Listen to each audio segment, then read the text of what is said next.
Hello, and welcome to this week's episode of the Metacast podcast. That's the podcast that improves itself, improves ourselves, and improves the self in general.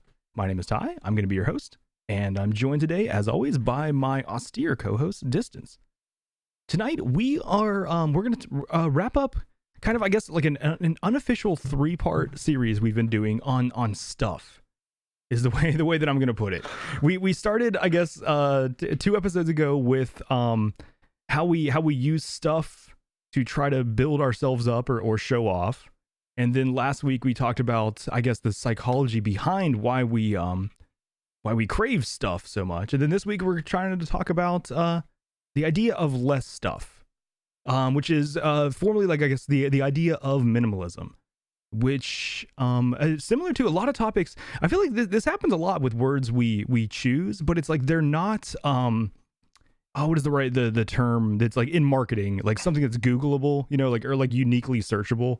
Like if you search minimalism, there's other, you know what I mean? Like it's not like you don't find exactly the topic we're trying to go with. There's also minimalism in art, in fashion, in design, in architect, like all sorts of things. But we're talking about minimalism in regards to like lifestyle, basically.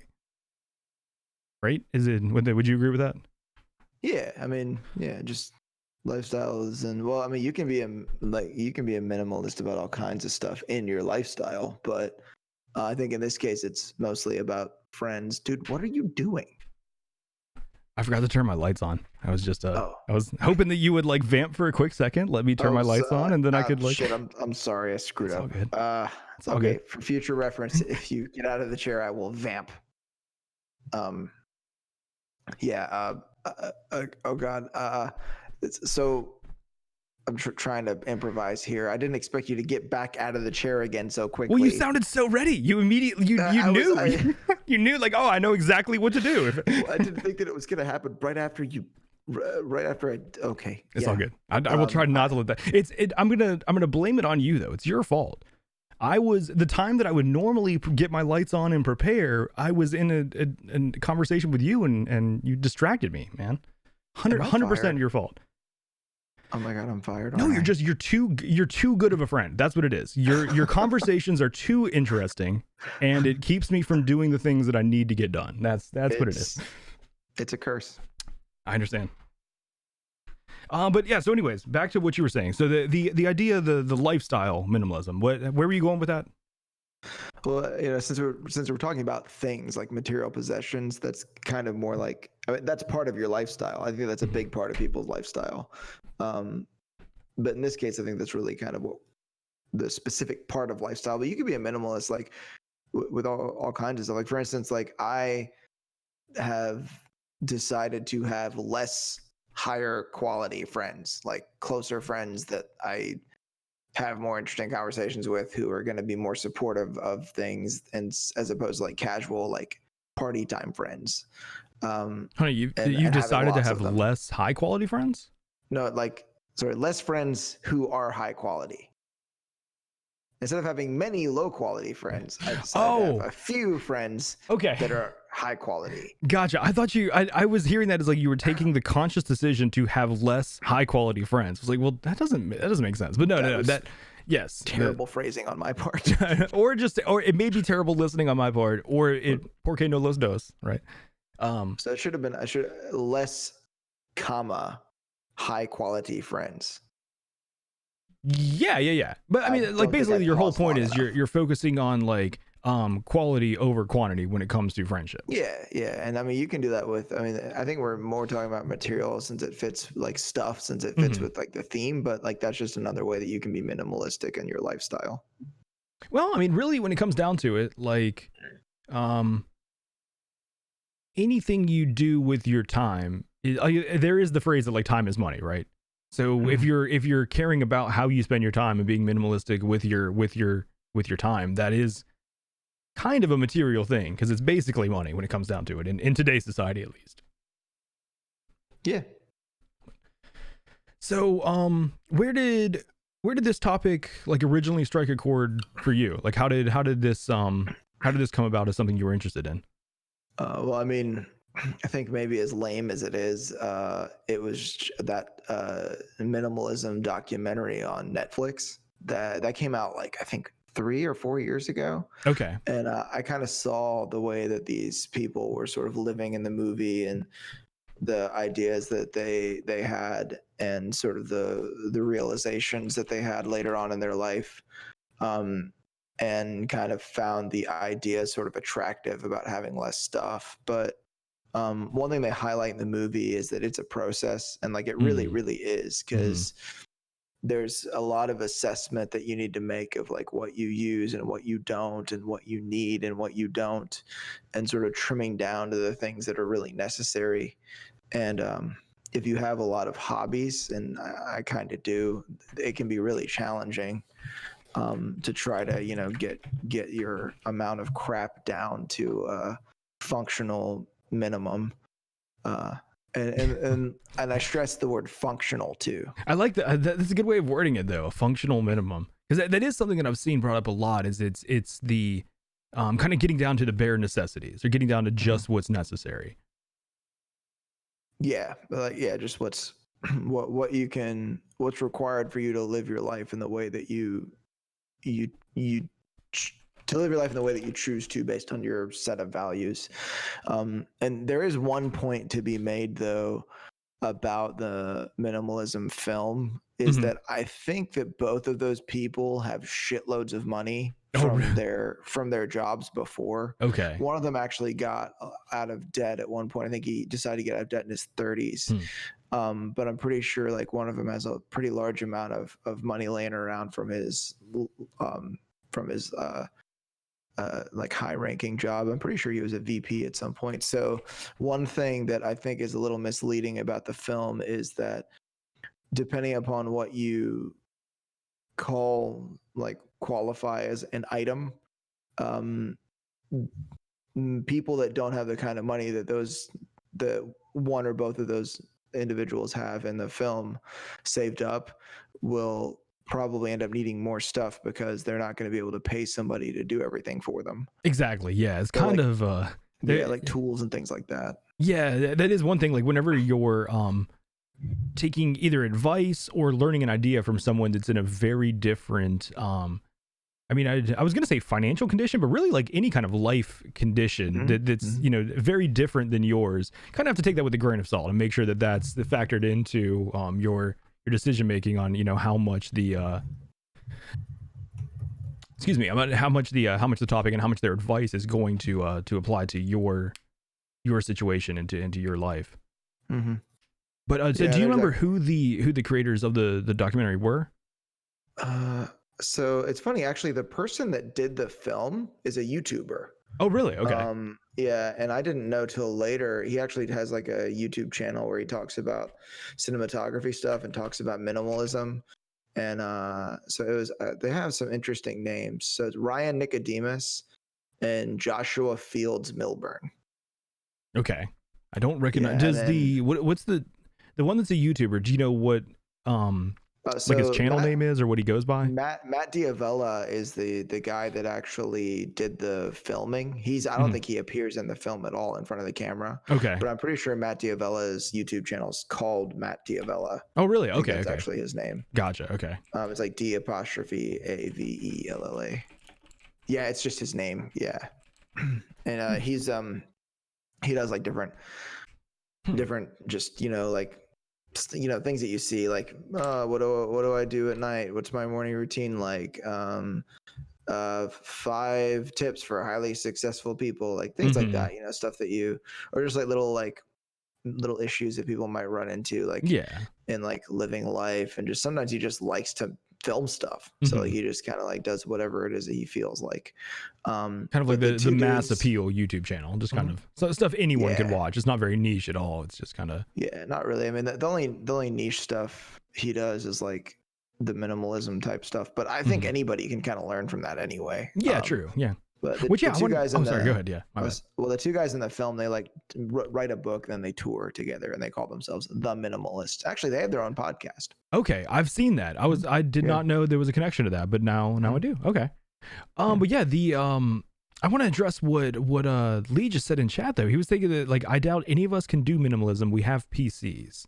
I think that is like at least me going into this, that was the same misconception that I had about this, is that like minimalism means 100% like monastic living. You know, like basically like I think it was last week that we were talking about the monks that all they own are a mat. Like minimalism is that and nothing else. But that's not at all true. It's just a concept of trying to like declutter your life and like you were saying, basically a focus on quality over quantity. Yeah, I mean that's at least the way that we're approaching it here. Because I would call like that the other like the monastic lifestyle, I would call that like asceticism. Like that's deprivation. We're not talking about necessarily being deprived. We're talking about not being spoiled. Yeah, exactly. Yes. And even then, like half the shit that like we think we need, like bro, I can tell you like the last couple of years, what have I gotten rid of? I've gotten rid of a gym bag I didn't need, a punching bag that I never hit in my apartment. I got rid of. How did you have a punching bag in your apartment? Hold on. Not like one of the hanging ones, you know, one of the ones that you like put like water in the bottom of. Oh, okay. Was it one of the ones that looked like a dude? Was it Bob? No, hell no. Okay, hell. okay. Those are so lame. No, I would never own one of those. If I do, I want you to hit me.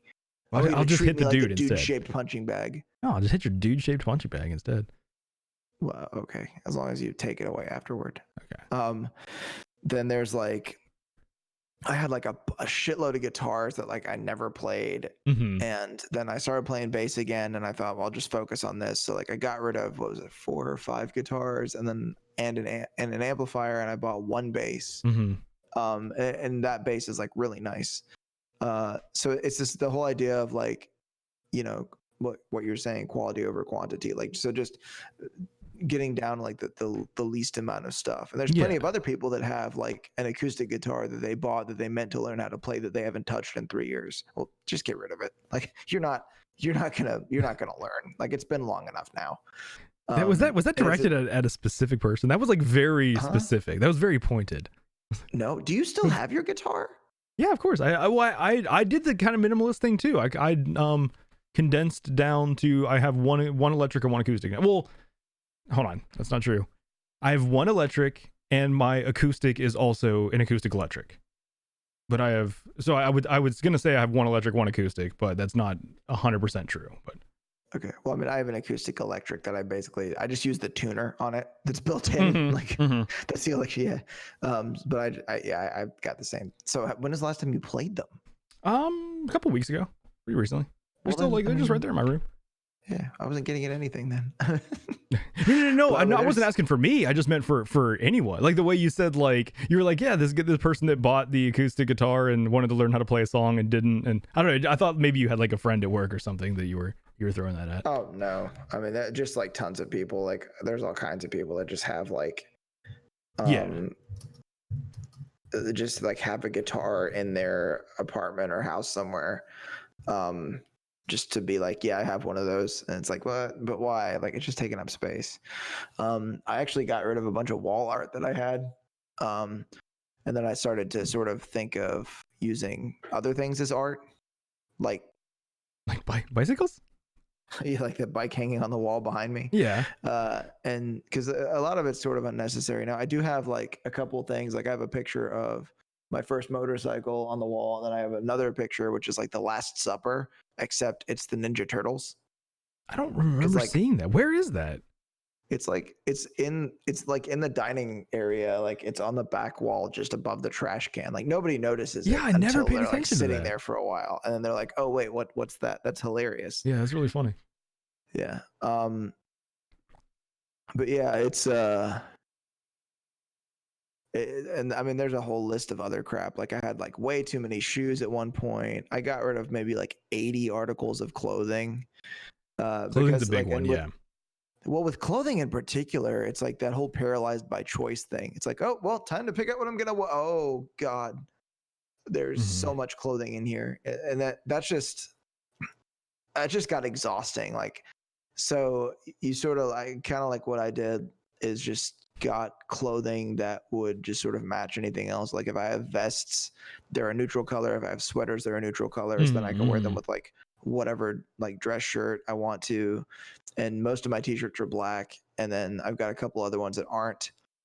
And but the ones that aren't, like, I'll just wear by themselves and like, you know, wear them with neutral colored shoes. It just makes life so much easier. And actually I'm trying to get to like one pair of jeans.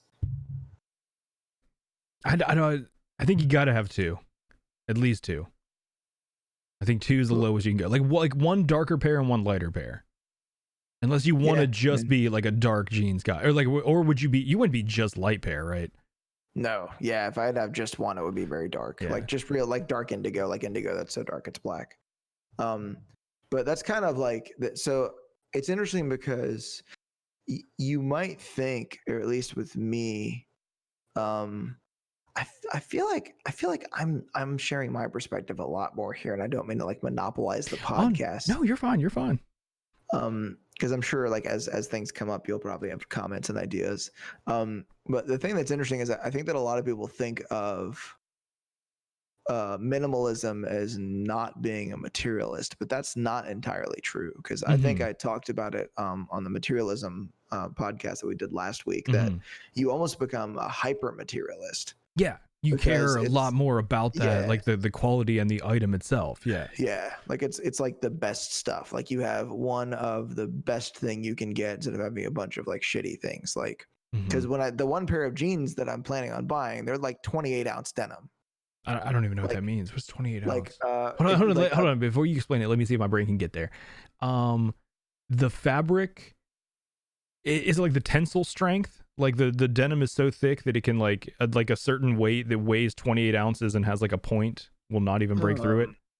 I don't know for sure, but I think they measure it the same way that they measure paper. So like paper has a pound measurement too. So it's like, this is a certain amount of paper weighs this much. Oh, okay. Like so it's not I think that's how they measure it. It's not how they measure concrete. It's like the the actual strength of it. Okay. That's how they measure concrete. I didn't even know that. Well, yeah, I think it's like the tensile strength. Maybe. Maybe not. I don't know. I actually have no idea. It's designed by the actual weight of a square yard of fabric. Okay. So you take a square yard and that's how much it weighs. So what are shitty jeans? If I were to go and just buy like a pair of jeans at Target, how many, what are those? I mean, or Express or a Banana Republic for that matter. Yeah, just like any expensive jeans are shitty. Usually the jeans that you get at like most stores are going to be like maybe like 12 to 16 ounces. Oh, wow. So this is like twice as thick. Or like, and they're like painful to break in. Like when you get them, they're stiff and it actually almost kind of hurts to wear them the first couple weeks or months actually. Are they the jeans that like they could stand themselves in the corner? Like you could just leave. Yeah, I mean, I don't know that the same company used to sell 32 ounce denim jeans. But the problem with that is that denim's so thick, you like end up breaking a lot of the machines that you use to stitch them together. Wow. Like it's very hard on the equipment that you use. So it's like armor. Yeah, I mean, more or less. I mean, but the whole idea is to like, because I think we've talked about it. I don't know if we talked about it on the podcast, but we've talked about it like together before. The economy of when we were talking about chairs, like computer chairs, for like sitting at a computer or gaming or whatever. That we were talking about like having to explain that to people that this costs this much, but it'll last this long. So like I'm fine paying like $400 or $500 for a pair of jeans if they're pretty much going to last me until I die.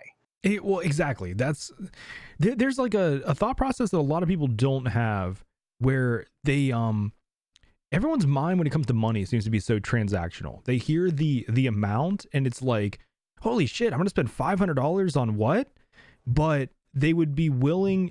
So for instance, like I've seen this before, I don't remember the case, like like multiple times I've seen this with people, but like just doing it with like round numbers though. Someone will be completely fine spending $100 on something every year, but they would never spend $500 on the same thing that would last them the rest of their lives. Just because that one $500 transaction seems so much, even though it's going to save them in the long run. But it's like, I don't know why people's minds tend to work that way, but it's I think it's very common though. Yeah. I think a lot of it is because we've sort of, we have this sort of skewed idea of things that we don't recognize that when someone says like they're $300 for a pair of boots, what the hell? But it's like, dude, I'm sorry, man. Like those like little $40 or $50 or $60 boots that you bought at like Payless or Journeys or whatever, like they're not really high quality necessarily. Like they're not going to last you. Like you're paying for something shitty. Like I have a pair of like Lucky brand jeans that like, no offense, Lucky, sorry. Don't sue me. But these particular jeans, like I like bent down at work to pick something up and like ripped a hole in the left knee. Just bending to pick something up, like not in the stitching, like in the fucking denim itself. And I'm just like, really?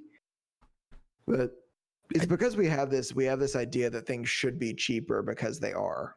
Well, I think it's the same it's the same mentality, or hold on, what am I trying to say? Same psychology, but opposite mentality of like the iTunes effect. The same reason why microtransactions are so popular. Someone will spend 99 cents over and over and over and over again because it feels like nothing, but they would not. You know, you get what I'm saying? Like if you looked at, if that person had to make those same transactions as one monthly payment at the end of the month, they would never do that. They would be like, holy shit, I spent $60 on this game. But if it's little tiny 99-cent charges over the course of the month, it becomes very, very easy. I don't know why our brains are wired that way, but I think that it's the same psychology. We're just looking at like the two different sides of it. And for some reason, it's tough to, even when it's worth it, it's tough to make that one big payment that is going to last you in the long run. People would rather buy something that's cheap and is going to wear out, and spend more money over the course of the duration of things. It's like well, I don't know. I think I was listening closely enough to what you said. It's like, did you say the opposite of instant gratification? Well, no, it's like the opposite of, I think it's called like the iTunes effect, where it's like how easy it is to get someone to buy a song for 99 cents, but they'll buy 15 songs for 99 cents each, but they would not buy the album for $15. That idea. I think that there's like two kind of parts to it too, because it's like, do I save up to purchase this thing, or do I get this thing now? And then also, do I pay this small amount of money now, or do I pay a massive amount of money? Even if you have like a couple $100 like laying around to spend on something like jeans, or, you know, and the same company actually, they're called Ironheart. Okay. They make these ridiculously thick flannel shirts too. Like it's ludicrous. Like they use some weird kind of cotton, and like everybody that has written reviews on them says like it's almost like comically thick. It's almost like Ironheart were making a joke and making the flannel. But you know, it's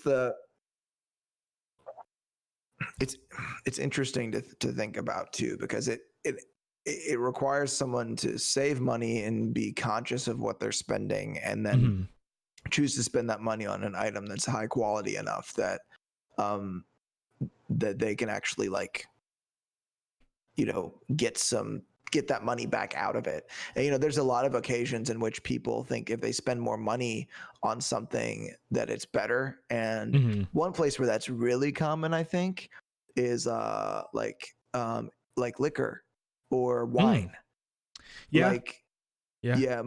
My favorite gin. Honestly, I think all of food. Yeah. Really, like all of food and drink, I think is kind of like, And you know, it's, since we're talking about food, and I hope this isn't off topic too much, but that's one thing I thought was really cool about Parts Unknown. And one thing I always liked about Anthony Bourdain is that he was so unpretentious about food. Like Mm-hmm. he went to Waffle House with Sean Brock on one episode in South Carolina, Yeah. and they were both really drunk. They put butter on those little cheap thin T-bones, Oh God. like steaks, Yeah. and like ate it. But that's the thing, is like you can go to some like fancy place where like they sell you a cut of steak that's actually not that much better than the place down the road, or you can go get like a $10 bowl of pho at the Vietnamese restaurant Mm-hmm. and be completely happy and satisfied. Have you ever had a steak at Waffle House though? I mean, the steaks at Waffle House are awful. I never have. It's not. It's like really, they're super thin, and like they're not worth it, and they're never cooked right. Everything else at Waffle House is fantastic though. Yeah, I mean, Waffle House. Yeah. I think. Oh yeah. Yeah. But that's the thing, is like there's so many times like where like, because my favorite gin is Beefeater, like for like a dirty martini, Mhm. and then I have like a different one that I drink for like a dry martini, and like. But Beefeater is more like, of a top shelf gin, right? Like it is like an expensive. I mean, not gin. really. Is it not? Not really. It's Okay. like, no, it's pretty cheap. I think it's like $30 or $40 a bottle. It's not that expensive.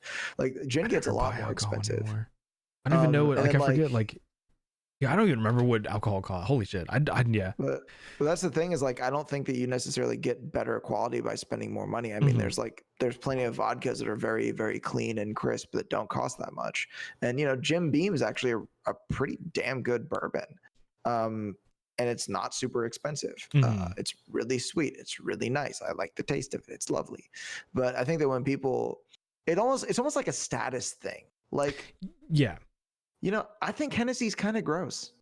What's this? What is this idea? Have you ever heard it came up in my research for this episode. Have you ever heard the idea of conspicuous consumption?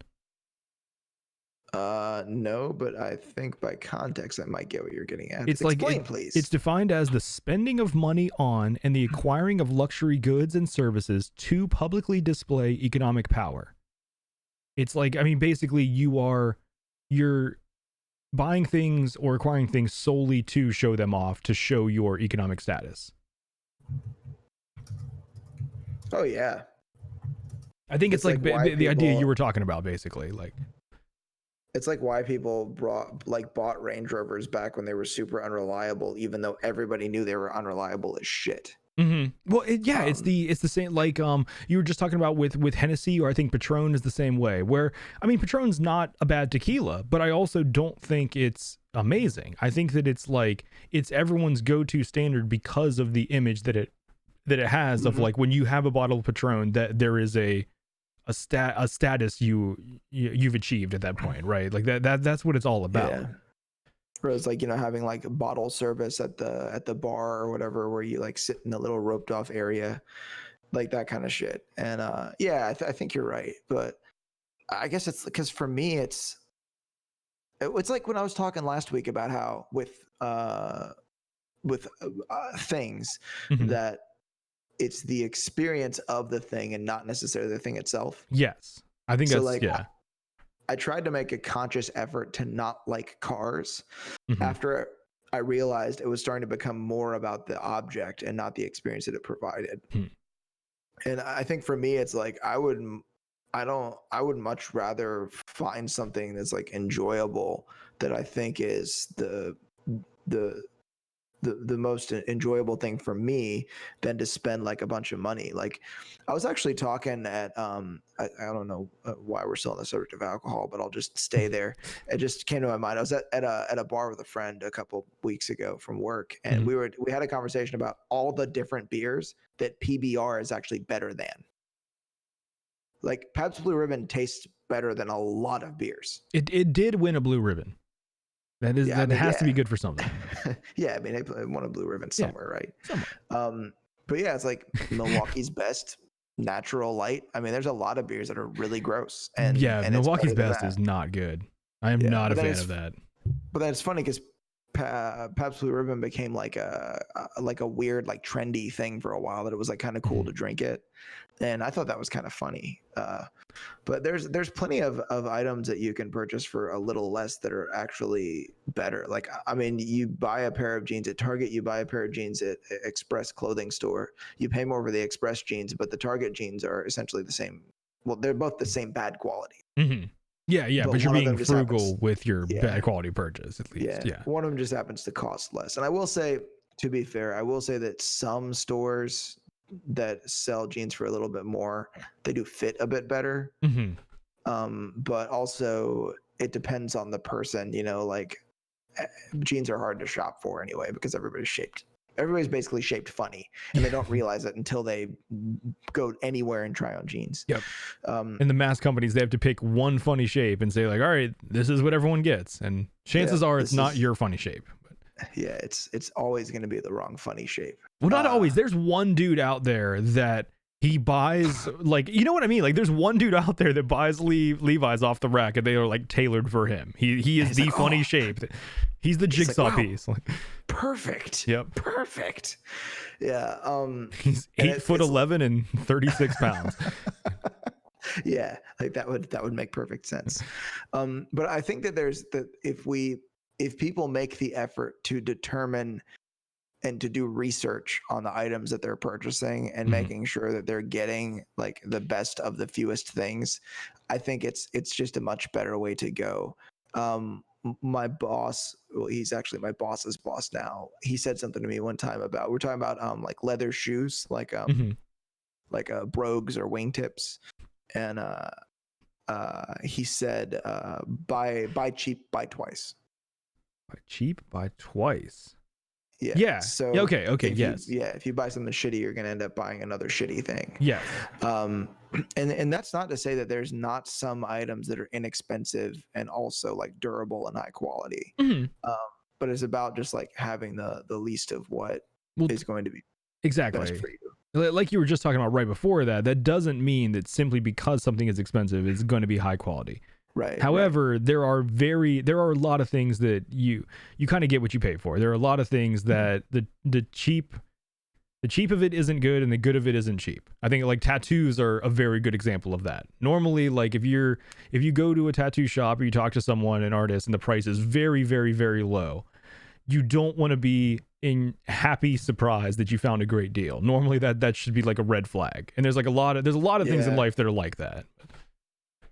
That is very true, because like I've seen too many like bad tattoos in the past, and I'm happy to say that like the ones that I've gotten, I've recognized this is going to be, you know, on me for good, so I need to really, you know, spend the money to make it, you know, the best thing possible, instead of like, you know, trying to cheap out on it. And you know, the idea that you get what you pay for in many cases is pretty true. Especially when it comes to like craft type labor. Oh yes, I like, for some reason my mind immediately went to cheese. Craft singles, like yes, that's cheap cheese. Those are not very Kraft mac and cheese is not that good. But yeah, no, with craft labor, yeah, I think you're 100% correct. Well, because you're paying for the time.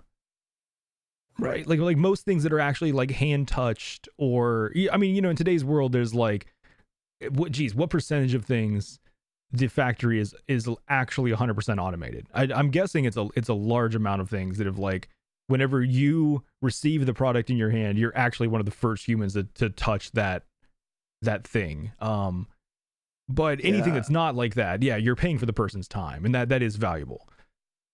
And you know, for the most part, most things that can be automated in production are. Oh yeah, normally, yeah. But then there's some cases where, like, you know, there's certain things where like a company makes a point to they make a point to make something by hand just because they know it's going to differentiate them from other people. Exactly. Yeah. It'll be of a distinct quality. As I just stole from the chat there. But yeah, it's yeah, artisan's a good word, I would say. Artisan's actually a very good word to use. But yeah, it's just companies that like really take pride in what they do and the stuff that they make. And I think a big problem is like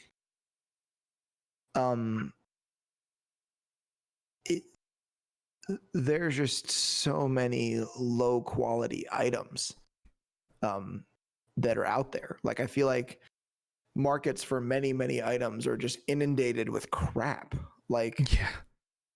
just like the worst stuff, and it's quickly getting things out. Like, have Mhm. you heard of this idea that the fashion industry is like sort of convinced people that there's 52 seasons in the year No, as I don't opposed to pay 4? attention to much fashion stuff, so I'm probably not a good person to ask of that. But I've never heard of that idea. But I mean, I'd say that I do, but my credibility's hurt right now because I'm wearing a sleeveless shirt. very true. Yeah. normally I dress better, I promise.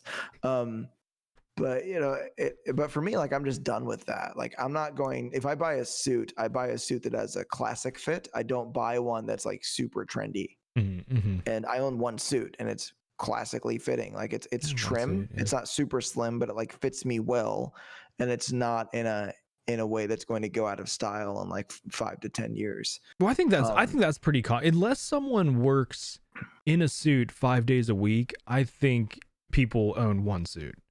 At least like people are our generation or below.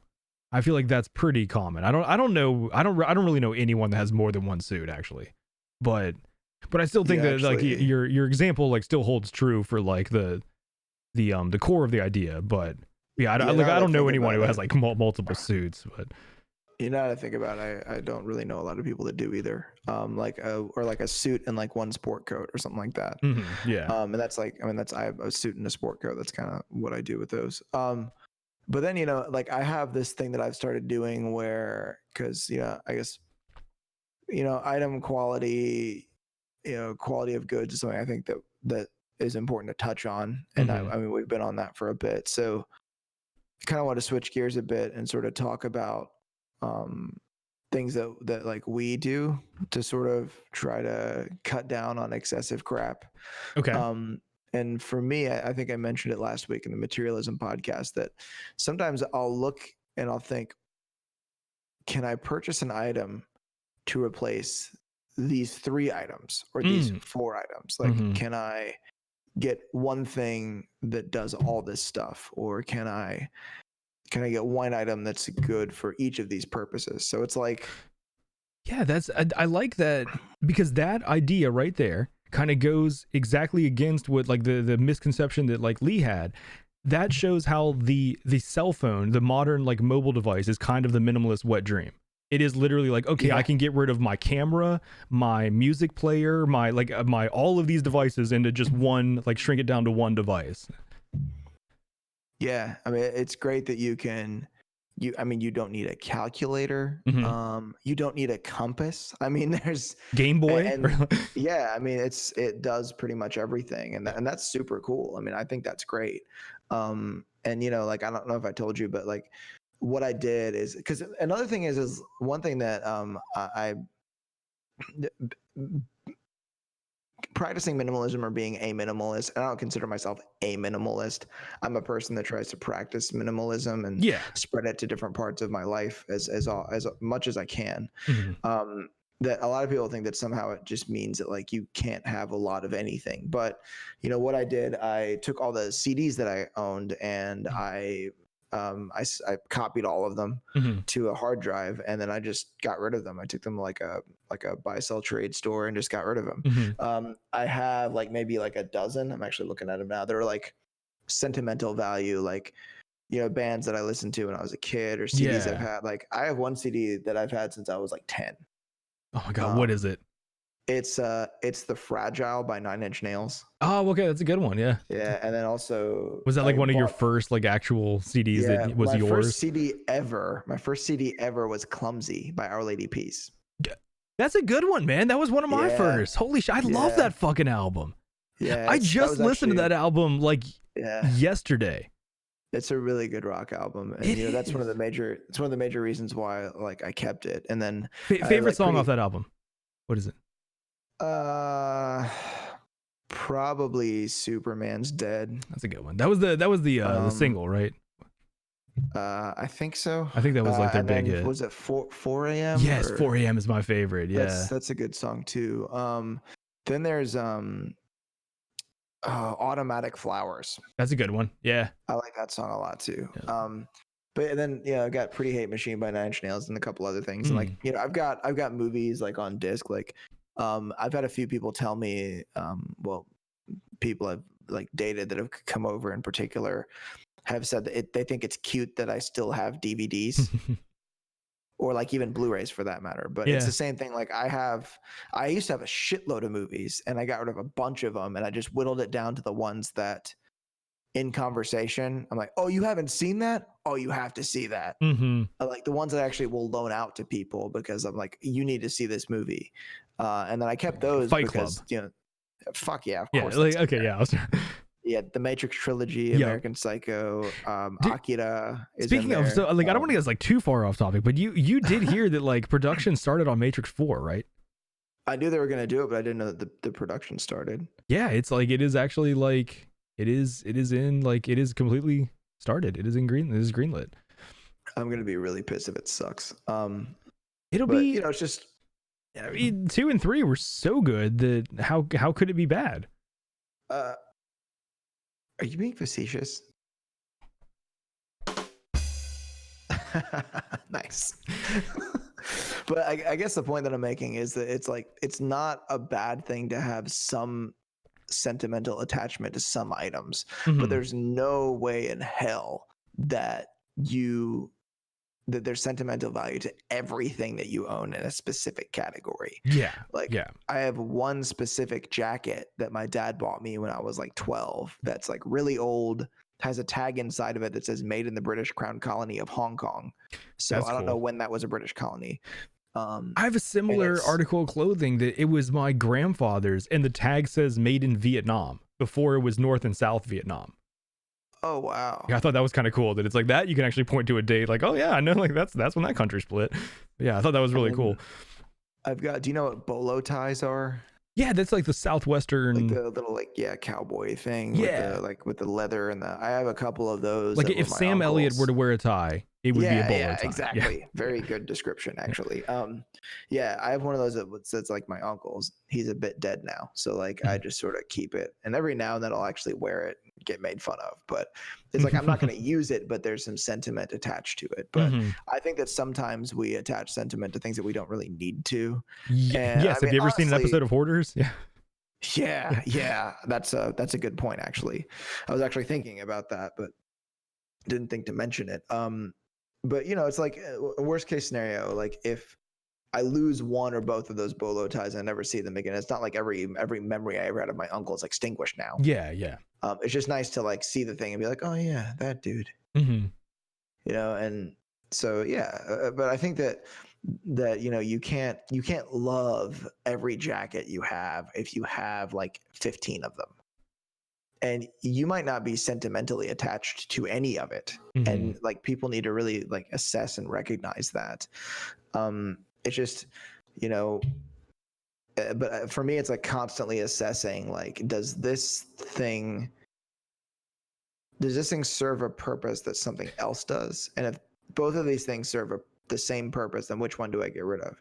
Or if this thing serves one purpose and this thing serves two, I'll get rid of this thing and keep the one that can be used in two situations. Another thing that I think is important to ask yourself too, like the serving a purpose is incredibly important, but also like, does it add any sort of value or joy to your life? I feel like there's a lot of things that don't. And if we're able to like really, be honest with ourselves and ask that question, maybe we can cut down some things and start to declutter a little bit. Yeah. There's a lot of stuff that's like, that I have that like truly gives me some kind of joy, and there's nothing wrong with that, but it's assessing if it's truly something that increases your quality of life. And if it does, then in what way does it? And does it actually, are you just imagining that, or is it something that's like really valuable? And like did you ever see the movie, it was the sequel to the Wall Street film from the 80s called Wall Street Money Never Sleeps? What was the sequel? Hold on. The original was Wall Street Money Never Sleeps, right? Or no, the original was just called Wall Street in the 80s. Okay. But yeah, the sequel Um, ended up coming out just like a few years ago, right? Within the past like 5-10 years no, or so. it came out like over a decade ago, I think, Oh my god, I'm getting so old. or at least close to a decade. But it's the Gordon Gekko character, right? Yeah. Okay, Except yeah. in this movie, he's just gotten out of prison because he goes to jail at the end. Yeah. No, wait, hold on. Money Never Sleeps. Yeah, okay, that was the second one. Okay, it came out in 2010, so exactly a decade ago. Jesus. Yeah, and then the original was in 87. But there's a scene in there where I could have swore that was like 3 years ago. God damn it. Oh wow, nah, man, that was a while. Yep. Yeah, it's just gonna keep on flying by. Yeah. The time. Yeah, I mean, at the point we're at in our lives, that's just gonna happen. So the character Shia LaBeouf is in it, and he plays a character named Jake. And Jake is talking to a character named Breton. I think it's Breton James. I think is the character's name. It's by the he's played by the guy, the dude that plays Thanos. What's his name? Oh, Josh Brolin. Josh Brolin. So there's a scene in there where he has a picture of, I think it's Jupiter eating his children or something like that. Oh no, it's Saturn. Saturn. Okay, Yep. okay. Sorry. One of those. I love that painting. Roman deities named after. So Shia LaBeouf's character sees it and he asks Breton, like, "Are you a collector?" And Breton says, the line. I love this line. He says, "Collecting is for the obsessive compulsive and the egotistically insecure." And I was like, that's harsh. Yeah. But there's certain situations in which I think collecting is sort of silly. It's like, if you have a collection, how often do you, I guess the question is, if you have a collection, how often do you examine and enjoy the individual pieces of that collection? Oh yeah, not often at all. And is the collection big enough that you are unable to do that? And if that's the case, then maybe get it to the point where it's too big. Like there's nothing wrong with collecting, but like get it to the point where My collection's too big. I'm taking this to heart. Are you flipping through your? Is this about Magic the Gathering? Is that what you're thinking? I mean, of for right me, now? it is. Yeah, that's what my collection is. Yeah, but no, yeah, I'm trying to like actually, yeah, I'm trying to like take what you're saying to heart and like apply it to my situation. So yeah, because I think for me with a collection is like, if you have it, there's nothing wrong with that. But I would say like get the collection to the point where you can enjoy the individual pieces more often, or because that, I mean, that's how I feel about it. Like, you know, I really like sneakers. Like I'm a big fan of sneakers, but I'm not what you would call a sneakerhead. It's like I choose a couple pairs and I'm like, okay, these are the coolest ones that I can think of. Like, these are the ones that I like the best, and I'm gonna have and I have 2 pairs of sneakers. That's it. And I have another pair that's basically like my shitty shoes for like if I know I'm gonna get dirty. gotcha. And you know, like I had a pair of loafers and a pair of Sperry's for a while, and I got rid of both of those, and I got a pair of Cole Haan shoes. Like I just like, what are Cole Haan shoes? it's just it's a brand. Oh, okay. But they're like that. They're the style that would replace Sperry's, I guess. Yeah. Okay. Yeah, I mean they kind of do a little bit of both. They're kind of casual, but then also kind of dressy if you wear them with something else, like that kind of thing. Gotcha. Or you know, it's like, oh, pardon, I had to take a sip there. So it's like, or like I have a light cotton hoodie. Okay. That's good for like, you know, maybe 50-degree weather, and then I have a nylon jacket that is good for 50-degree weather, but it's also waterproof. So I was like, okay, I'm gonna get rid of this thin cotton hoodie because this other jacket supplies warmth for that type of weather, but it's also waterproof. So it's like this serves 2 purposes instead of 1. So like I'll get rid of that. And then I've had the conversation with you about like how I like go crazy about kitchen gadgets. Yeah. You love them. Like it. You love them. Yeah. I'm gonna buy you like that's gonna be every birthday or Christmas gift for the like here on out is gonna be some sort of really awesome Christmas gadget. My sister keeps buying me kitchen gadgets because she knows that I hate them. But it's like a lot of those things are just learn how to use a goddamn knife, like seriously. And it's like that's another thing is like you don't have to have like a massive collection of knives when you only use a few. You know, that's like a lot of people like that cook a lot like have this block of knives, and there's like maybe 8 or 9 knives in there, and they use 3 of them. Well, or I mean, less. you'll see most professional chefs. They have. I don't know why I just pronounced the word chef like very strangely. That just felt weird in my mouth. But like most professional chefs, they have one knife they use for almost everything. They're like they have their go-to chef knife that is always in their Yeah. like their main holster slot, and like of course they'll use a paring knife for certain other things, but it's like there's really a one go-to knife. When I think the industry would tell you you're supposed to own, like you're saying, probably like 7 to do a lot of different things. Yeah, and for me, it's like paring knife, chef knife, bread knife. That's pretty much that. And you can get like a carving knife if you know, but I mean, so you can use it once a year at like Thanksgiving or whatever. I do really like a serrated paring knife that's curved for like tomato and other stuff. Like I know I'm being like a little prissy there, but like that is like if you have a decent knife that's not serrated, then you don't need one. Yeah, I know, maybe it's investing in the quality. Maybe, yeah. I don't know. Like because I have a knife that's not serrated that will absolutely shred through a tomato without squishing it. Yeah, I mean it's not the squishing it's about it. technique. It's all the things I use it for too. Well, it's just like that's I'm just trying to think of like that serrated knife, replacing it with a non-serrated knife. I don't know. I want to try to see if I can now. I'm gonna like use one of my other knives. Like I would recommend Zwilling knives. Zwillings are great. Oh yeah, I hear Shuns are good knife, too. Yeah. But no, like lettuce wraps and stuff too, or something I use that knife for a lot. I don't know. I'm sure I could. I probably could. But either way, yeah, I do.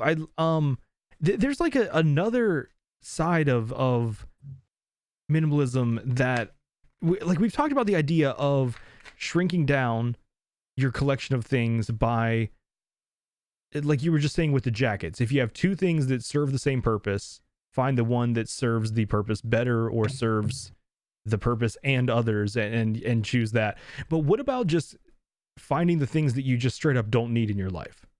Is there like do you have any like thoughts on that topic, or like exploring like just how to just cut shit out that you really don't need? Yeah, there's a method that I don't know if they talk about it in that Minimalists movie, but it's one that I read some people talk about, where you take all of your stuff, all of it, and you put it in boxes. Okay. And after, I think it's like 90 days or 6 months. I think it's actually 90 days. You take whatever's left in that box, and you in the boxes that you get rid of it. Okay, so like hold on. You take all your stuff, you put it in boxes. Anytime you go to use something, you take it out of the box. Yeah, I totally skipped that part. All right, we missed that step. I was like, hold on. So you just get rid of all your shit? Isn't it all going to be in the boxes then? Like, how does it get out? Yeah, sorry. I'm such a moron. No, it's okay. So anytime you use something, you take it out of the box and then you place it somewhere else. Okay. And then whatever's left in the boxes at the end of, I think it's 90 days, then you just get rid of it. And it's the same. That's a really good thing for clothing. Like you put everything on like one side of your closet. See, I do that with clothing, but I do it for like a year, because just like seasonal items. Yeah, you're not going to wear your snow boots in 90 days, and then all of a sudden it's like, oh fuck, now that's January again. I need those. But and I think some people go with like 6 months. It just depends like how often things change. But you know, it's like for me it becomes difficult because like I ride bicycles and I play bass and I play computer games and I'm a co-host on a podcast, and I listen to music. I watch movies and things like that. I don't now, but I usually own a firearm at some point. So it's like you have cleaning supplies, like clean your gun. You have tools for your bicycles. You've got just things laying around, like gear for riding bicycles, things like that, like your jerseys and your bib shorts and stuff like that. Did you just admit that you're on gear? What? You said you use gear for riding bicycles? I'm on. You're on the juice, all bro? kinds of bicycle gear. Like I'm on helmets and fingerless gloves, and I'm on the boring kind of gear. The clipped shoes. Yeah. That's not exciting. I thought we had an exclusive there. I thought we were going to drop a bombshell. You heard it first here. But it becomes difficult for me to have less crap because I'd have items and I have the things used to take care of those items. I struggle with that because I'm like of the same mind. I love getting rid of clutter. I love it. I love the box idea. That is like, I don't actually do that, but I like unofficially do that a lot with shit where if I haven't used something in a while, I'm fine with just throwing it away. I love getting rid of things, but I struggle with the things that, I'm trying to think of like a good example of it, but the things that are beneficial to have around in that case where you're going to need it, but that case is a once in a like a blue moon situation. You know, like for instance, like you buy okay, this happened to me. I had to ship something and I had to buy a big thing of like pallet wrap. You know, like basically like a massive like saran wrap. I only used about a third of it. Had 2/3 of this roll of pallet wrap left. Not going to use that again until I need to ship something really large. How much do you value having that item if you do ever need it again versus saying like, okay, this is clutter at this point, I'm just going to get rid of this, and if I do ever need it again, I'm going to buy it. And then like knowing that you're kind of wasting money but valuing the just declutter. Yeah, and a lot of it is recognizing whether or not you're being delusional too, because that there's situations, or if you're fooling yourself or rationalizing, not necessarily being delusional, but you know what I mean. There's many situations on those shows where they like people are hoarding things that they come up with this idea about how they might be able to use something later. Oh And yeah, sometimes yeah. it's just like, you know, there's one episode where it's like, oh, well, since there's nothing in this cereal box, we should get rid of it. Like, but you know, you could totally put something in that. Yeah, that's It's like, no, not likely. But obviously, you're talking about something different. But it's like, I would say, if you, how long has it been since you used that stretch wrap? Oh, I mean, it's that was like 2 years ago. I would say if after 2 years, All right, if you haven't used it, it's unlikely. Well, and it's definitely unlikely. But see, that's the other thing too. Is it's like you also have to, I guess, weigh how much space you have, and is it actually intruding on space? If you have storage space for something and it's literally stored out of sight, out of mind, and it's not actually in anyone's way, I don't know if that's doing any detriment. But the saran wrap, the pallet wrap is probably not the strongest like example of that, but I think that happens a lot with things where you buy something for a certain use and you end up with either some of it left or you end up with the item that it's like it just sits around, and it's I don't know, that I feel like that happens to me a lot, and that is my, I guess maybe it is just the hoarding mentality. After you pointed out that hoarders always say that same thing, I think that maybe it is just rationalization that I'm like, oh, well, maybe I'll need this again, or not need it again, or like, but maybe, I guess need it again is the right way to say it. Fuck, dude, I think I'm a hoarder. Oh no. You know, it's not something. I mean, there's different reasons why. That's just one of the many things that you'll hear people say. But you know, like I've got stuff like I've owned. Oh my God, let me think here.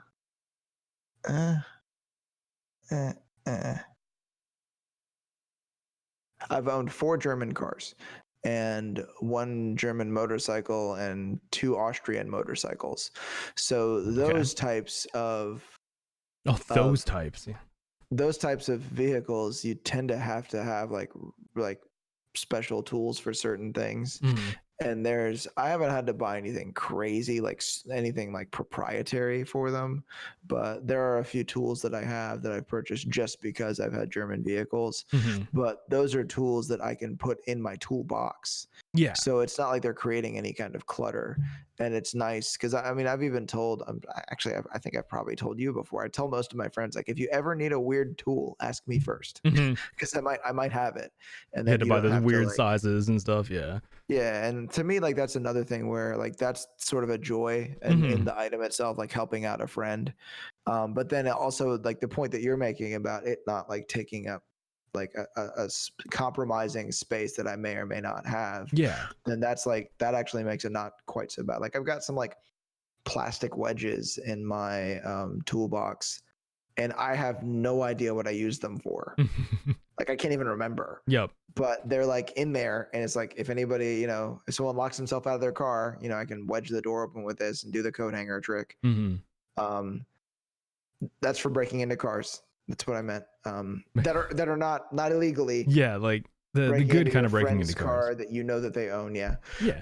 But I think that is a good point though. Like the space thing is a big part of it. If it's something that you've already have a dedicated space for that type of item and it's going into like that's completely different than something that is a whole new thing that is now intruding in your living space in some area or in some way. Yeah. Or, like that treadmill that, whoever's listening, who you are, the treadmill that you're hanging your clothes on right now. That one that you haven't used. I love that. Reading Sarah Marshall had that, right? A lot. I think so. Yeah. What's funny because that whole idea is like, oh, if I have this in my house, then that'll make me exercise. But I mean, a bit off subject, but like I just found that just if you go to the gym, that's actually a much more beneficial thing than having equipment in your place. Unless you're like Dwayne Johnson and have like a 100 and some square foot gym that just travels with you everywhere, then you'll just Well, it's still going to the gym. Yeah, that's true. I mean, he has in a facility that's with him, so it's not like it is a gym that he just happens to have. So it's not like just like the spare bedroom in his place. But it's like having a dedicated spot for that activity though. I think that's the reason why like going to the gym has that kind of feeling to it. Is like your body like when you're at home, your mind and your body is in home mentality. It knows like it kind of shifts gears. It knows when you go to the gym, it's like this area is for this. We're doing this here rather than it being in relaxed mode because you're at your own home. Yeah. And that actually kind of comes back to the whole idea that that actually going to a gym instead of having workout equipment at home actually helps you have less stuff. Yeah, because like you don't own any of that stuff. If it's like worth the membership, because like to purchase all that equipment like is pretty expensive anyway. But it's just another way to like reduce clutter. And then there's some situations where it is actually more practical to like rent something than it is to like purchase something. Like if you need to like dig out like a trench in your backyard, you're not gonna like go to like the Caterpillar store and like buy a freaking I don't know how much those things are, like $80,000-$100,000 earth mover. Probably quite a lot. Yeah it's like I'll just put it in the shed in case I need it later. It'll be nice to have. Put it next to the stretch wrap. But that is a good point though, that so it's I don't think it's contradictory, but it is it's kind of important to bring up the distinction and learn that you need to draw the line somewhere. But like we were talking about earlier, with a lot of things, you would want to buy the $500 version of it because you're only going to pay once and it's going to last you longer than paying $100, every week for however that point. On the other side though, sometimes, like you're saying, sometimes it is actually more, I don't know if economically is the right word. Sometimes it is the right decision to pay more and end up with less clutter. Like with the gym equipment example, you would save money by if you knew that you were going to like lift weights for the rest of your life, no matter what, it would be cheaper to buy the equipment up and be able to lift versus paying a monthly fee. But there's other benefits you're getting from that. Like we're talking about the mentality of going to the gym and things like that it's more than just that. So they're isolating those variables and things that change like that. It's not always flat across the board. You can say that, oh, well, you want to go for the most economical option. And because this is going to be cheaper, it's correct. Yeah, that's true. Sometimes it's necessary to spend more money to increase your quality of life, that less expensive isn't always better. And I think at least for me, I mean, I think it's worth it to decrease the amount of clutter and in my place to go to the gym. I mean, not to mention like this is a pretty small apartment. I don't really have room, and like that's another thing that like drives me up the freaking wall. Just get rid of your kitchen table. You don't need a kitchen table. Just put a bench there. I mean, there's a maintenance stand for bicycles right next to the to my dining table. And I've actually had my mom was over and she was like, "Is there any place else you could put that?" And I was just like, "No, no." What do you need a couch for? I see a couch behind you. There could be a squat rack right there. I don't know. Like, yeah, you've got couches are for sitting. I don't know what you think you're doing. I could just put like a box, like for box squats in the squat rack, and I could just sit on that when I watch TV. See, you're getting it exactly. It serves two purposes. Minimalism. But I think that's because I've Christy Avella, the guy that actually did the cinematography for that Minimalists show, he did a video of like his clothing, and he owns like I think like 7 shirts that are the exact same color blue, and like that's kind of it. I do that a lot with clothes. I'm really bad at that. But that's it. That's all he has is those. Okay. And like a sweater and like a jacket. So he is like a cartoon character. It's like literally like he's Shaggy. Yeah. That's him. He's from he just wears this. Yeah, he's Doug or Charlie Brown. Yeah. I think it was an episode of Doug where they showed his closet and it was just like a bunch of the same outfit over and over again. It was like, oh yeah, I guess that makes sense. Yeah. I mean, at least they recognized that it needed to be explained to the audience. But yeah, there's just like it's funny because like we're talking about this, I'm kind of like looking around at my apartment now, thinking like, what can I get rid of now?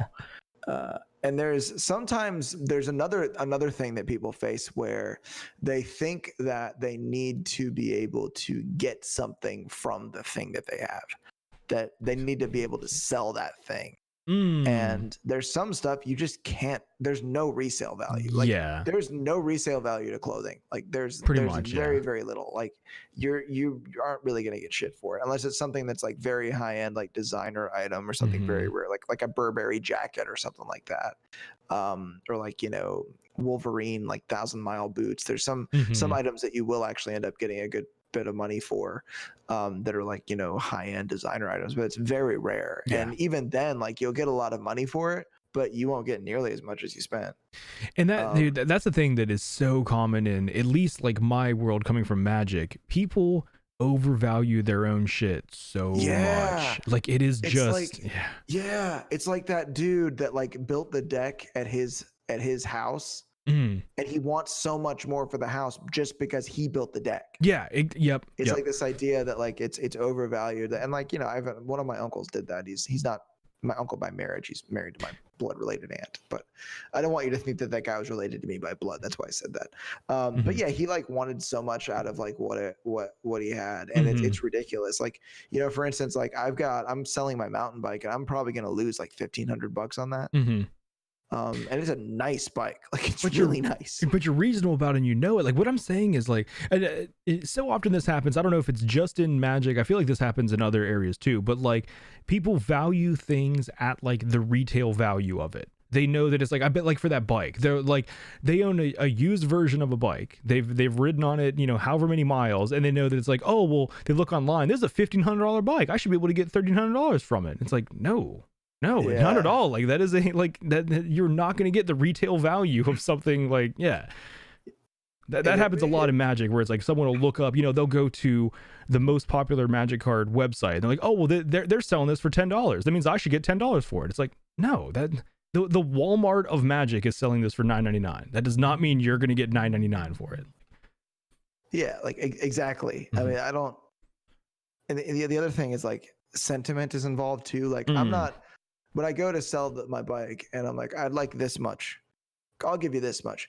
Yeah. Well, what about that one time when, you were in the mountains and then there's that kid there and he saw a bear and then the bike and you felt like the bike saved your life because, it got you down the mountainside. Oh, wait, that means nothing to you. Okay, fine. That's worth $500 to me. And you weren't there. So fine. It's like there's all kinds of like I think sentiment that we attach to things, and like here's one thing that I did is like I was kind of fickle with like instruments for a while. And so like my bass guitar, like I got Ryan Martini from Mudvayne to sign it. Yeah. So like now I'm not gonna get rid of it. Yes. Yeah. Like, now and I'm not gonna get another one. Yeah. So it's like I'll just keep that from now on because it's like I can't sell this now. Like, would you? Oh, never mind. That's like it's so off topic. It's not even worth saying. We can. I know what you're gonna ask. I'll tell you off the air. What was I gonna ask? I don't know if you actually know about this situation that led to him signing my guitar. No. I was gonna ask if you would get it like okay. So if I put myself in your shoes, this defeats the purpose of us saving this till later. It really does. Yeah, but it's fine. Like if someone signed something that I wanted to keep forever like that, I would want to make sure the signature was forever. Like if it was on the headstock, I would like get someone to turn it from a Sharpie signature into like an actual wood burning. And like I would like, or does that defeat the purpose of it being that person's actual signature? I think it defeats the purpose because I got him to do it on the headstock specifically so I wouldn't rub it off on the back of the neck. Because there's nowhere else on that guitar. Like it's a really dark stain. Okay. Well, I'm glad you didn't do that then. But yeah, so with it, if you sell your whole collection, you expect to make a loss. Yeah, Lee, yes. Well, that's all right. So yeah, I think we did get sufficiently off topic there, but I think we're right that like it is very common for people to overvalue their own items for multiple different reasons. And that may make it harder to get rid of things, or you kind of, your brain rationalizes not to let it go because, oh, it's worth more than that. Just hold on to it until you can get the right price for it. And then you can get rid of it. And you're never going to get that right price for it. Right. Yeah. I mean, hold on to those Beanie Babies, grandma, it's going to happen. And if you don't know what I'm talking about, then you're too young for me. Do you remember the picture of the couple in court dividing up their Beanie Baby collection? No, that was a thing. Yes. Oh my God.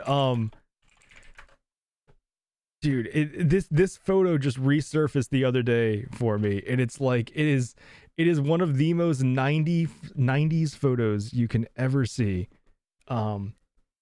But it's like it's a couple going through a divorce, and they collected a mass amount of Beanie Baby courtroom. And yeah, they're splitting up their Beanie Baby collection. Oh. It's like the thing is like that just goes like hand in hand with this conversation too. It's like, guys, it's freaking clutter. It's like, well, some are. I mean, some are not. Like my mom was even recently convinced she had a Beanie Baby that was worth a crap load of money, and I was like, you need to cross-reference your sources. It's that's the thing that happens where that same thing happened in Magic, where a few years ago there's a guy who goes by the name of Open Boosters. He has a whole bunch of really old sealed Magic the Gathering product, and he opens it on YouTube and live, and you can watch videos. I mean, it's awesome to watch a video of someone opening a alpha pack. A 1993 pack that could, and he in a video opened an Alpha Black Lotus, the only like video you can ever see of someone opening a pack fresh Alpha Black Lotus, from 1993 sealed pack. That video, when he filmed it, it went super viral around the internet because I don't even know why it really caught on. I mean, like it was cool for me to see because I knew what it was, but I don't know why the numbers that video got were way beyond Magic player numbers. So I don't know why it was like so incredibly popular. Maybe it was just how hard he nerded out and how excited he got whenever he opened it, which is understandable. But the point is, like, when that video became so popular, a lot of people then, the way that video was shared, it told you the value of that card. So immediately everyone thought their old Magic cards were worth that much money. Everyone's mind went to like, oh, this one guy opened this one card that because of how rare it is, it's like in the 5 to 6 digits. Like, oh, my old Magic cards must be worth a fortune. And like, so you had people flocking to all their local stores trying to sell these old Magic collections. And like, it was really interesting because like I played through this whole time and saw the fallout of it's like, wow, this is a YouTube video causing this. It's like, for some reason we are super busy of all these people trying to sell old cards. And it's like, because they saw this video online. But And of course, no one, everyone thinks that the person at their local store is trying to screw them over when they're telling them that their cards are only worth $50 and that's all they're going to give them. But yeah, and that's yet another. I mean, that's all like that, a big example of like, well, I mean, a delusion of value and also like overvaluing something that you own. mm-hmm. But the interesting thing, the fallout of that though, the number of people that left with their collection still in their hands and took it back home was so high. And they were at the point where they were going to declutter. There was something that they were going to get rid of. They hadn't used in how long. And because of a perceived, a misconception of its value, they kept it. And that's like the only reason why they went back home with it is because they thought that it was worth more than it actually was. Yeah.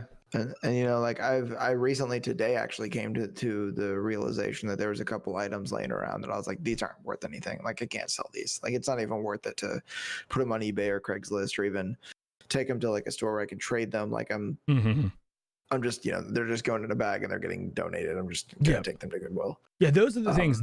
Those things brighten someone's day by donating it. If you know someone personally that would be interested in it, that is, as long as, I mean, some people make sure it's okay with the person. There are some people that their sense of pride maybe some people can be offended by donations, I think.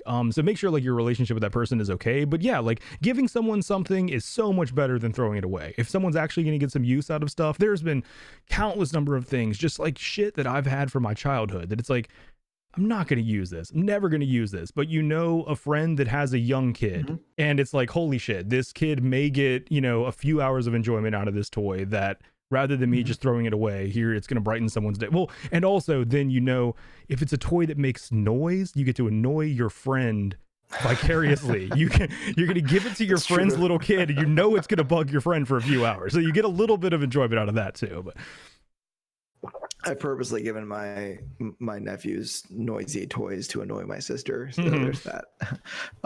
There's a sort of another idea that I was so when I ripped that hole in my Lucky jeans, I looked at possibly getting a pair that like was going to be really high quality that I wanted, but I'm actually waiting on them to be available, the Ironheart ones that I was looking at. So I pretty much just have to wait. I asked them to give me a notification when they've actually like done the next run of them. Oh, okay, interesting. It's a really demanding like pair. Like a lot of people really like the idea that they're doing. They're the only pair of like rather slim fitting, like actually very slim fitting jeans that are also super heavyweight. But so when you get a pair of jeans like this, do you get them tailored then? Well, no, I mean there's specific measurements. So they actually tell you this is how get a pair of jeans that you like that look like this, and then here's the instructions on how we measure ours. So try to measure your jeans that fit you well, and then use these meagements like the way that we do them, and then you can find a pair that fits like as close to perfect as possible. So when you're ordering that pair, you're supplying more than just the waist and inseam measurements. Yeah, like a lot more. Gotcha. That's okay. They even have on there like if there's a specific measurement that's very, very important, let us know, and we'll try to find a pair that's like very close. Because there's tolerances, right? I mean, they'll be like, we'll try to find some that are, you know, if this measurement's very important, we'll try to find some that match that perfectly. But you need to put a special note on there that's like must have lots of extra room for my massive cock. make sure they know that it's like I need a lot of room to. Need to make the rise is very, very, very important. Yeah. I think that's the rise is that measurement. So then since they weren't available, I was like, well, fuck it. I'll just go to Express and then get like a pair of jeans there because I know they have these super dark indigo jeans. So went there and it was like buy one pair, get one pair $5 off. And I was like, or like, buy one pair, get one pair for $5. Not $5. Yeah, that's what I say. Yeah, $5. Yeah. And I was like, I don't need 2 fucking pairs of jeans. I was like, you know what? I was like, I was like, hey dude, weird question. What size jeans do you wear?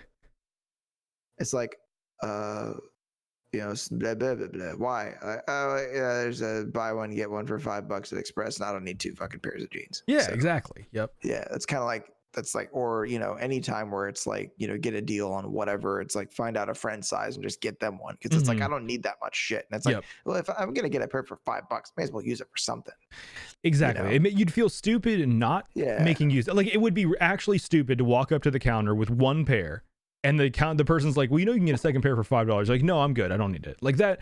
Honestly, that would be silly. But at the same time, if like, I don't want the fucking clutter, then yeah, that's the best way to do it. Yeah, give them to a friend. And there are situations where like it maybe is better to just say like, I really just don't even need that. Or I mean, you can like get them and then resell them for nothing. Yeah. Or like we just get them and donate them. Someone could walk into Goodwill and find a actual brand new off the rack pair of Express jeans because you decided to just, leave them there as a nice little diamond in the rough for someone. And I just sat there as like, who is fashion challenged that I can help? I was like, I know. I'm sure you can probably guess who it was, but was it me? I'm pretty fashion challenged. No, did you get a text like Lee just said, obviously me. Like me or Craig. Those are the two places. They're the only friends you have. Hey, minimalism. Yeah, I mean, I'm not gonna. It was Craig. But for him, it was more because I knew that he'd have use for jeans, because I know that you don't really wear jeans that often. So like he actually like wears them like for gigs and stuff like that. And I found, and he wears a sport coat sometimes now. It's like I got some that would actually look good with a sport coat that a color that he didn't have. Nice. So that's kind of where I went with that. Yeah. But I had to decide like, okay, who I had to make a value judgment for who it was. But that's just another way to sort of like reduce the amount of crap that you have, or like resisting the urge to end up with more stuff when you don't need it, or finding a way to get that stuff and do something with it instead of not taking advantage of like the deal. So how do what have you consciously done to like take these to make these concepts part of your life? Like you talked about, I guess, condensing.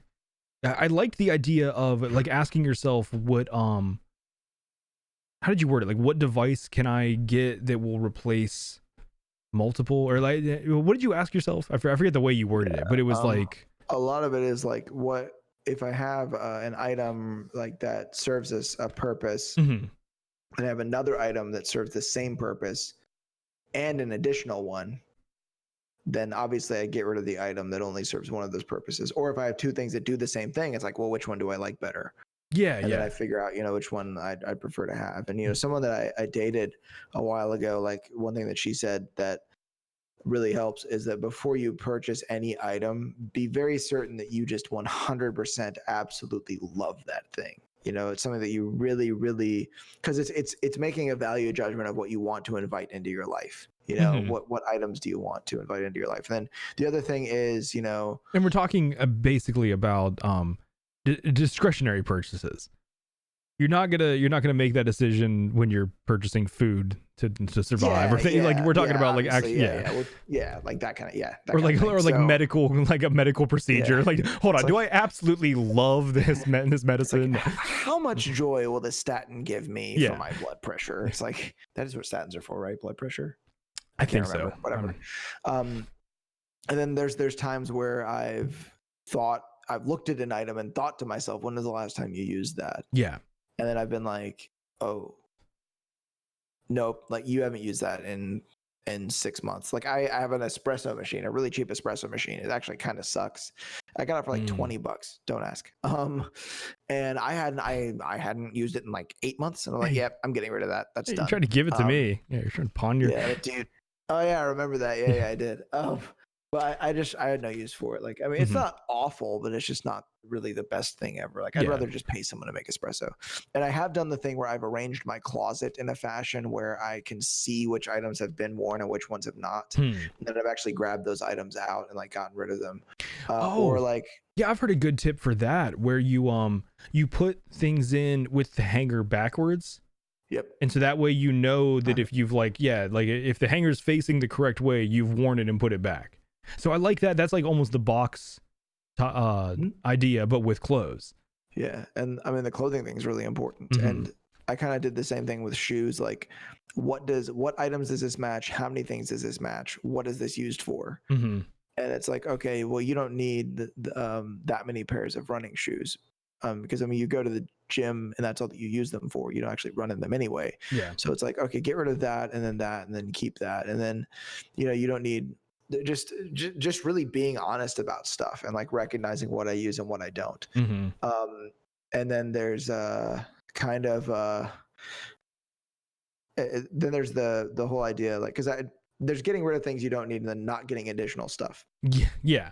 And it's also being really careful about any item that I'm going to purchase all the time, like thinking really hard about it and making sure. Well, the two phases I look at it, like one of them is the repair. We've already done damage. We've already fucked up our minimalist start by however much time we've lived already. So we're going to have to repair all that. But then there's the maintenance of like keeping up with it once you decide to make a change. Yeah, because you don't want to go against your goal. It's like, it's like going, like running 3 miles and then going and getting a Big Mac. Yeah, it's like, that's essentially what you're doing. You're like, I'm trying to get in shape. Processed food. And then I guess I'm trying to think of what else I've done like consciously. And every now and then I'll mess up. Like, I'll purchase an item and then I'll realize later, like, I'm not fucking using this thing. And I've removed myself from the delusion of receiving value. So if something, I have it and I'm not going to use it, I just need to accept sometimes it's a sunk cost. And I'm not going to get anything back out of this, and I just need to get rid of it. Well, I think that's the big thing you just pointed out too is important, that there's more to it than just have I used it. Because the box thing I think is a great the whole box idea, putting all your shit in boxes, taking it out whenever you use it at the end of 90 days, looking at what's still in boxes. That's a really good idea. The core of it I really like. However, if you're using things, quote unquote, if you're using it, but you're not actually getting any sort of actual value out of it, you may not really determine, you may not end up with what you want out of the exercise, I think. So it's like, I think you're hitting the nail on the head, that you also have to be honest with yourself and be able to really look at your relationship with things. And it's like, okay, maybe I took this out of the box and I'm using it, but is it actually doing what it needs to be doing for me in my life? That sounds like kind of deep to ask about an item, but I think it is actually like kind of true. Like, is this bringing the value that it should be bringing to my life? Yeah, I mean, you didn't go like full on Marie Kondo with it or anything. So like, yeah, I mean, that wasn't like that, but it was like, it's a little bit. Is this item fulfilling me spiritually in the way that it is meant to? Make sure you thank it before you. Oh God!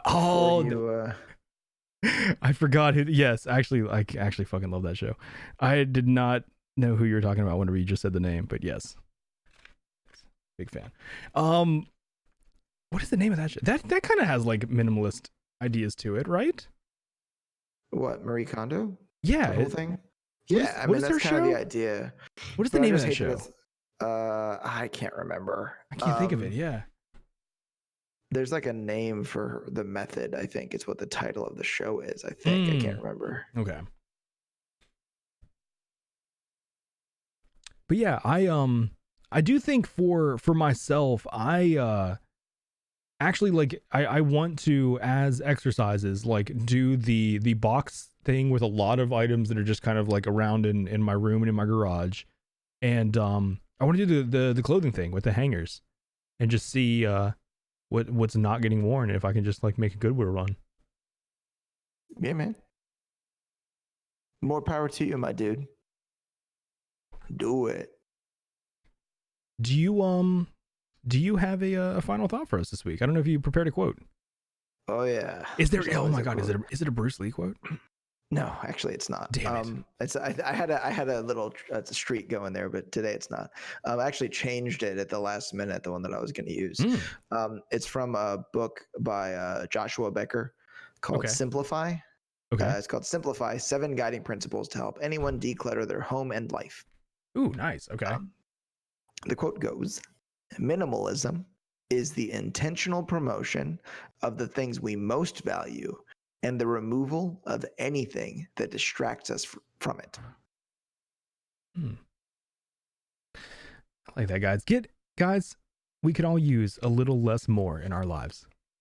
And that's going to bring us to the end of another episode of the Metacast podcast. If you're watching this on YouTube and you've enjoyed the conversation, please hit that like button. Be sure to subscribe to keep up to date with what we're doing, and comment below and let us know your ideas of minimalism. Is there anything that we've talked about that you're going to try to apply to your life? If you're interested in further taking part in the conversation or even joining us as a guest on a future episode, please join our Discord. The link is in the description down below. Don't forget to join us next week for another episode live at Wednesday, 7:30 p.m. Eastern Standard Time on twitch.tv/TylerTV. Thank you all for listening, and I hope everyone has a great week.